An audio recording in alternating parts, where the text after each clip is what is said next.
Hey, this is Matt Boggs, and today I'm going to answer a really powerful question that was submitted by Charlene Lawrence in a comment from a video a couple weeks ago. And Charlene writes, "How could I learn to love myself again after being hurt from past relationships so I can love again?" And this question is actually really important to me and near and dear to my heart. The learning to love ourselves is such an important facet of experiencing love in the world and attracting amazing relationships in our lives. And this was really the center point of my own personal development, and how I changed my love life was this particular question: how can you learn to really love yourself? And so I want to share with you some learnings from one of the most powerful books that I've ever read on this. And it's a tiny little book from one of my mentors. His name is Gay Hendricks, and he's brilliant. He's written over 40 books in his life, many of them New York Times bestsellers. And he's got a book called Learning to Love Yourself. I highly recommend that you pick up this book if this topic is important to you. In fact, I'll put a link in the description below for you. But I'm going to share with you two central ideas out of this book, and then also highlight a coaching moment that he had with a client where you can see a guy actually open up and start to learn to love himself for the first time. And two central ideas that really open us up to loving ourselves more. And the first one is acceptance. And that in order to really love ourselves, the first step is to accept what is and to stop resisting what is. And so, for example, we must accept that we're angry either at ourselves or our partner or an ex in our lives, or we must accept the fact that we're sad about something that happened, or we must accept that we're feeling shame or guilt about something that happened. Oftentimes, when we have these feelings from these past experiences, we don't want to feel that way, and so we'll resist that feeling. And resistance actually hardens ourselves, and when we become hard to those feelings, or we resist them or deny them, it's like we're building a box around them and we lock them in place. And they will live inside of us for as long as we trap them there.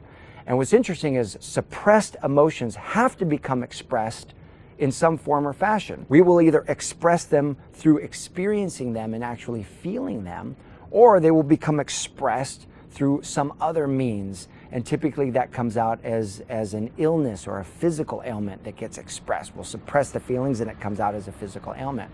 So it's really important to begin to, instead of hardening ourselves, the first step is to soften yourself and open up and really accept that you feel angry, or you feel guilty, or you feel sad, or you feel shame, or whatever the case is. Acknowledge it, accept that it is there. And when you allow yourself to feel it, because feelings are meant to be felt, we become soft to it, and feelings will flow through us like a wave. And there will be an apex where there will be an intensity, and then it will ride down the other side, and then it will flow through you. Which brings me to the second point that this book makes. And that is a very profound idea that love is bigger than any experience that we're having. Love is bigger than the anger. Love is bigger than any feeling that you're having. Love is bigger than the shame. It's bigger than the embarrassment. It's bigger than the guilt. It's bigger than the sadness. And that we don't have to change anything before we can love ourselves. But really, true love is removing our blocks to our awareness of love's presence.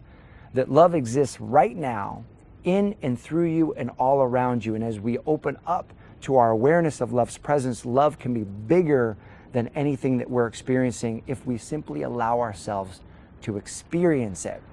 Which means we have to get out of our head and into our heart. As Tony Robbins would say, if you stay in your head, you're dead. You have to move out of your head and into your heart and give yourself permission to love yourself in the midst of whatever you're going through. Love yourself in the midst of the anger. Love yourself in the midst of the shame. You can love yourself for experiencing whatever it is you're experiencing. And so I'm going to take you through a coaching moment that Gay Hendricks has with a client of his.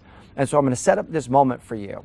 It's a group coaching session where there's a group of people there that are all exploring the idea of how to love themselves in a greater way. And so Gay Hendricks is leading this process, and he'll call people to the front to work with him one by one in the presence of the group. So Gay Hendricks calls this man named Jack. He asked for a volunteer. Jack volunteered, and Jack is a successful businessman, very intellectual, and he describes his life as in such a way where he says his whole life he's never really felt love for himself, and he really wants to feel love for himself. And so Gay says, okay, Jack, we're going to work together. And the rest of the group, you know a little bit about Jack, you know what he does for a living, you know who he is, a little bit about his background. So release any of that and just right now send unconditional love to Jack. And so the whole room opens their hearts and they just start sending love to Jack. And Jack's never been in any kind of experience like this. It's sort of a fish out of water, right? And he's a little bit stunned by what's happening. And so let me take you into this coaching moment between Gay Hendricks and Jack, and you'll be able to witness through this text the first moment that Jack begins to shift out of his head into his heart and opens up an experience of loving himself for the very first time. So Gay has just asked everyone to send this loving energy towards Jack. And then Gay asks, do you feel loving towards yourself right now?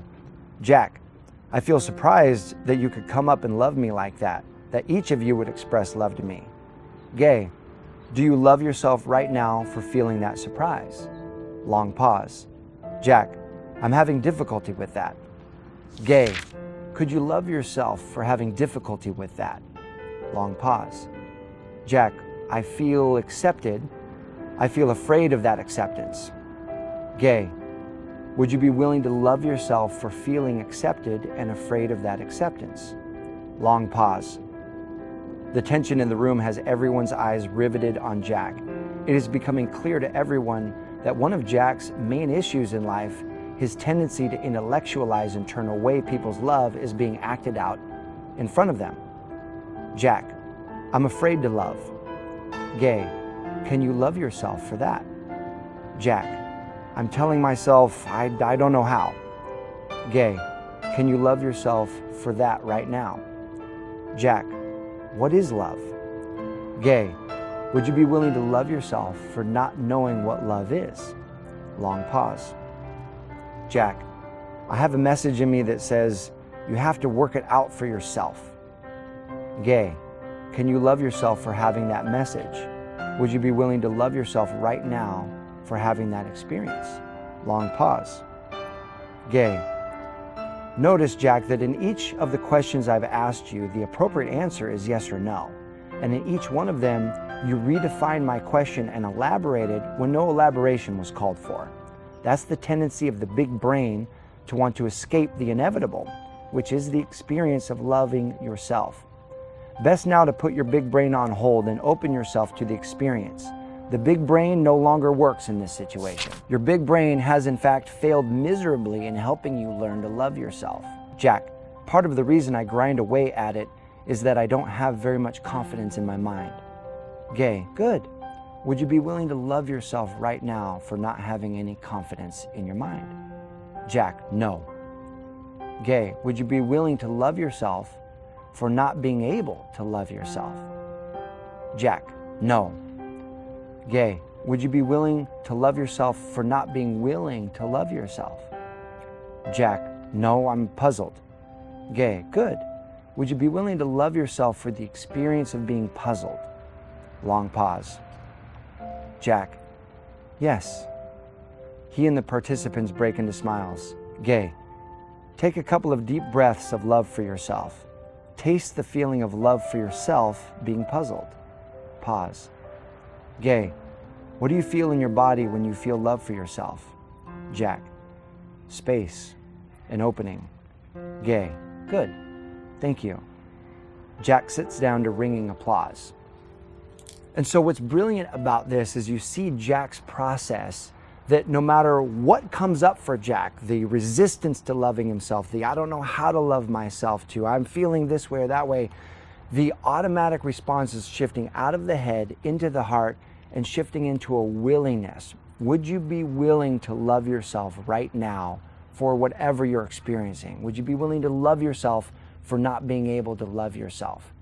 What a profound question that is. I love that question because it really strikes to the truth that love is bigger than any experience we're having. So I challenge you right now to go ahead and give yourself permission to accept whatever it is that you're experiencing right now, be it anger, be it shame, be it guilt, be it sadness, whatever it may be, to give yourself permission to just accept what is, to allow yourself to feel it. And then ask yourself, would I be willing to love myself in the presence of this right now? And as you shift from your head to your heart, you will notice a space in you. You'll notice an opening in you, and you will notice room for love to envelop your heart, your mind, your soul, your spirit, and all of your experience. And to support you in this process, I've actually created a self-love practice for you. I'm going to go ahead and link it up here in the video, and you can download that. And it's a process that I take you through that will systematically help open yourself up to experiencing the presence of love in greater ways. So that's a gift from me to you. You can click this link and go ahead and check out that process. And I would love to hear from you. What helps you experience love for yourself? What are the practices? What are the process? What are the strategies that help you experience love for yourself? Go ahead and comment in the comment section below, because everyone benefits when you're willing to share your wisdom as well. And if you're not subscribed to this channel, this is a great moment. Pour some love on yourself by getting subscribed, because this channel is dedicated to pouring love into you and supporting you in your love life. Thanks so much for watching. I'll see you soon.